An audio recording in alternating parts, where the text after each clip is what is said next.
Hi అండి, అందరికీ నమస్కారం. బాగున్నారండి? మేము కూడా చాలా బాగున్నాము. ఈరోజు వీడియో అయితే నేను గులాబ్ జాములు అయితే తయారు చేస్తున్నానండి.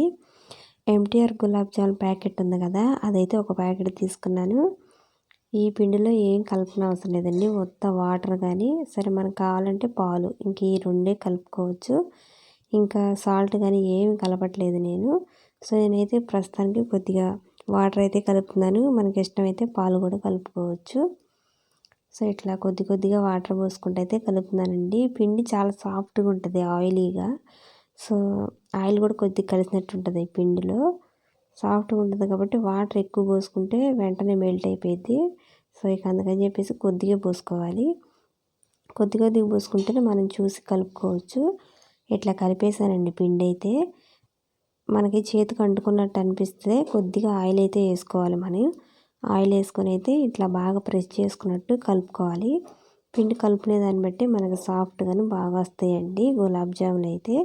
నేను ఇట్లా ఒక 10 నిమిషాల దాకా కలుపుతానే ఉన్నా. పిండి అయితే సాఫ్ట్గా మెత్తగా బాగా కలిపి పెట్టినానండి. చూడండి ఎంత సాఫ్ట్గా ఉందో. ఇట్లయితే ఉంది పిండి. ఒక 10-15 నిమిషాలు ఇట్లా కలుపుకున్నామంటే గులాబ్ జాములు అనేవి సాఫ్ట్గా వస్తాయి. సో ఇంక ఇట్లా కలిపి పక్కన పెట్టుతున్నాను. ముందలైతే ఇంకా పాకం అయితే రెడీ చేస్తానండి. ఇప్పుడు ఇవి వెంటనే నేను రౌండ్లు అయితే చేయలేదు, అట్లా పిండి కలిపి పక్కన పెట్టేసేసాను.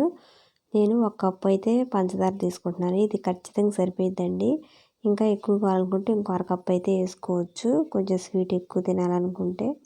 నేనైతే ఒక కప్పు సరిపోయిద్ది. నేను తీసుకున్న ఒక ప్యాకెట్కి ఒక కప్పు అయితే సరిపోయిద్దండి. ఆ పిండి కూడా సేమ్ ఇదే కప్పు అయితే అయ్యింది. వాటర్ కూడా ఒక కప్పు పోసేస్తున్నాను. ఒకసారి కరిగిన దాకైతే తిప్పుకుంటే సరిపోతుంది. పంచదార అంతా కరిగిన దాకైతే ఇట్లా కలుపుతున్నాను. ఇది మొత్తం ఒక దాంట్లోకి అయితే వడబోస్తున్నానండి. కొద్దిగా నలకలు అట్లా ఉన్నట్టున్నాయి పంచదారలో. సో ఇదంతా వడబోసుకొని మళ్ళీ ఆ ప్యాన్ అయితే కడిగి పొయ్యిన పెట్టేసేసాను. ఇంక వడబోసుకున్న షుగర్ సిరప్ మొత్తం అందులో అయితే వేసేస్తున్నాను. మనకు పాకం అట్లా ఏం అవసరం లేదు, కొద్దిగా జిగటగా చేతికి అంటితే చాలు. ఈ పాకం అయ్యేలోపు నేనైతే ఈ పిండి ముద్దలు అయితే కొద్ది కొద్దిగా తీసుకొని ఇట్లయితే చేస్తున్నానండి. బారుగా చేస్తున్నాను, రౌండ్ ముద్ద అని చెప్పేసి ఇట్లయితే చేస్తున్నాను. కానీ ఇవి ఉడికిన తర్వాత ఉబ్బుతాయి కదా, అది కొద్దిగా రౌండ్గానే కనబడుతున్నాయి. నేను కొద్దిగా ఎక్కువ సైజ్ చేస్తే ఇంకా మనకి ఇది చూడటానికి బారుగా వచ్చాయి. ఉడికిన తర్వాత కూడా నేను కొద్ది సైజే చేసా కదా. నేను ఇప్పుడు పాకం అయిందో లేదని చూస్తున్నాను. ఇంకా కొద్దిగా ఉందండి అవ్వడానికి, చికటగా అయితే అవ్వలేదు ఇంకా పాకం. ఇట్లా బార్కి అయితే నేను బుల్లెట్ షేప్లో అయితే తయారు చేస్తున్నాను. కానీ ఈ ఫ్రై అయినాక ఇంత బార్ అయితే కనపడలేదు, రౌండ్గానే కనపడినాయండి. అంటే ఎక్కువ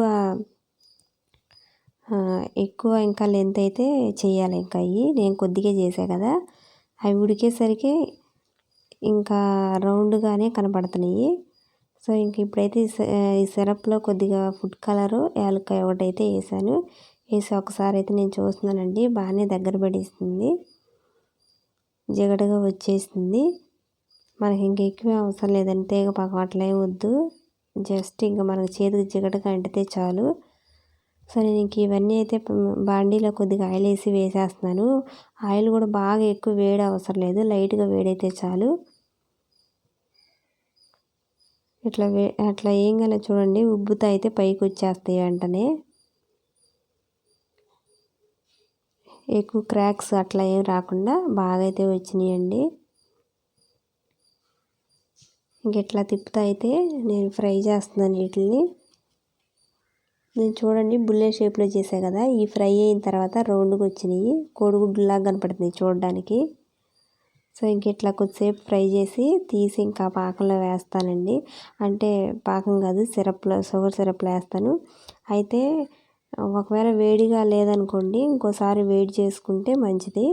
అంటే వెంటనే అయితే మెల్ట్ అయిపోతాయి ఇవి.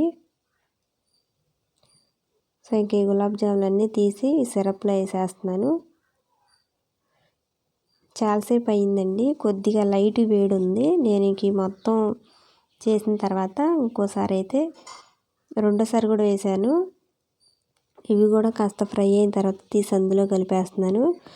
కొద్దిగా సిరప్ అయితే వేడి చేస్తానండి లైట్గా, అప్పుడైతే వెంటనే మెల్ట్ అయిపోతాయి. ఇంకా ఈ గులాబ్ జాములు అనేవి ఇంకా షుగర్ బాగా పీల్చుకుంటుంది. సో ఇంకా రెండోసారి చేసినవి కూడా తీసి ఇందులో అయితే వేసేస్తున్నాను. ఒక్క 2 నిమిషాలే, ఎక్కువైతే వేడి చేసుకోకూడదు. అట్లా 2 నిమిషాలు వేడి చేసుకుంటే ఇట్లా షుగర్ సిరప్ అంతా అయితే పీల్చేసినాయి చూడండి. కరెక్ట్గా సరిపోయినాయి. ఎక్కువ కావాలంటే ఇంకో సిరప్ మనకు ఎక్కువ కావాలనుకుంటే ఇంకో ఒక అరకప్పు అయితే ఎక్స్ట్రా వేసుకోవాలి. అంతే. నేను తీసుకున్న దానికైతే నాకైతే బాగానే సరిపోయిందండి. మొత్తం పీల్చేసింది చూడండి. ఈ షుగర్ అంతా అయితే బాగా పీల్చేసింది. చాలా బాగా వచ్చినాయండి గులాబ్ జామున్ అయితే. టేస్ట్ మాత్రం చాలా బాగుంది. నేనైతే ఒకటి టేస్ట్ చేసి చూస్తున్నాను. చాలా బాగుందండి గులాబ్ జామున్ అయితే. కొత్తగా మా ఛానల్ని ఎవరైనా చూస్తున్నా ఆల్రెడీ చూసేవాళ్ళు వీడియోని లైక్ చేయండి. అంతేనండి ఈరోజు వీడియో అయితే.